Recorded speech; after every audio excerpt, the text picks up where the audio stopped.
The Boy Scouts of America says it stands with the Black Lives Matter movement and will require all Eagle Scouts to earn a Diversity and Inclusion Merit Badge. Starting July 1, the Scouts will also begin requiring all workers to undergo diversity and inclusion training and start reviewing all property names, events and insignia, in partnership with local councils, to build on and enhance the organization's nearly 30-year ban on the use of the Confederate flag. This is not a political issue, the organization's National Executive Committee said in a Dear Scouting Family letter released Monday. It is a human rights issue and one we all have a duty to address. Using the word murders, the Irving, Texas-based organization condemned the killings of George Floyd, Ahmaud Arbery and Breonna Taylor, black people whose deaths set off rounds of protests across the country.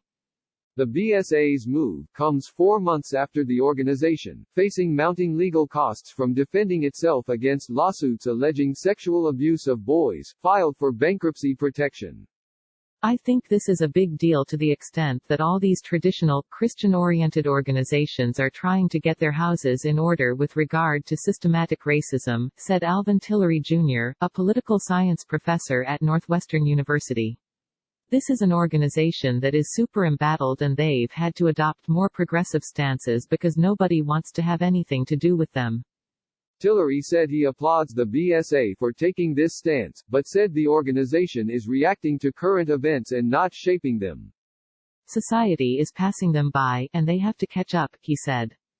This is a strong move and a strong statement, added Ben Jordan, a history professor at Christian Brothers University in Memphis, Tennessee, and author of Modern Manhood and the Boy Scouts of America.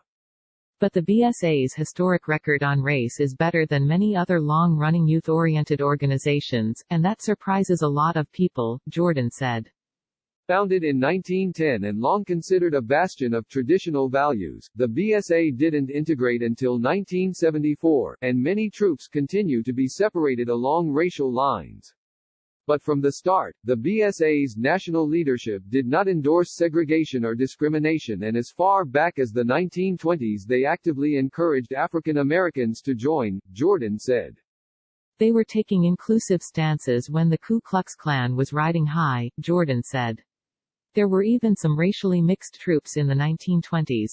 And by 1944, there were more than 100,000 black Boy Scouts, he said.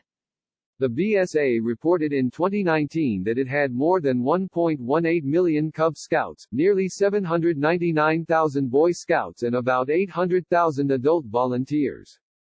Those figures were a decline from 2016 when the BSA had more than 1.26 million Cub Scouts, nearly 830,000 Boy Scouts and some 960,000 adult volunteers.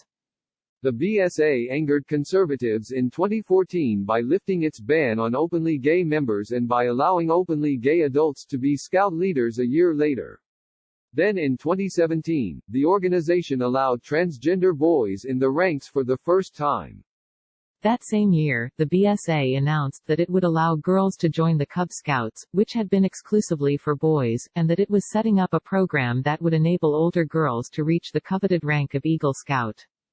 But when the BSA announced that it was changing the name of a program for 11 to 17-year-olds to the more gender-neutral Scouts BSA, starting in February 2019, the Church of Jesus Christ of Latter-day Saints announced that it was ending a 105-year partnership with the BSA and starting its own youth program.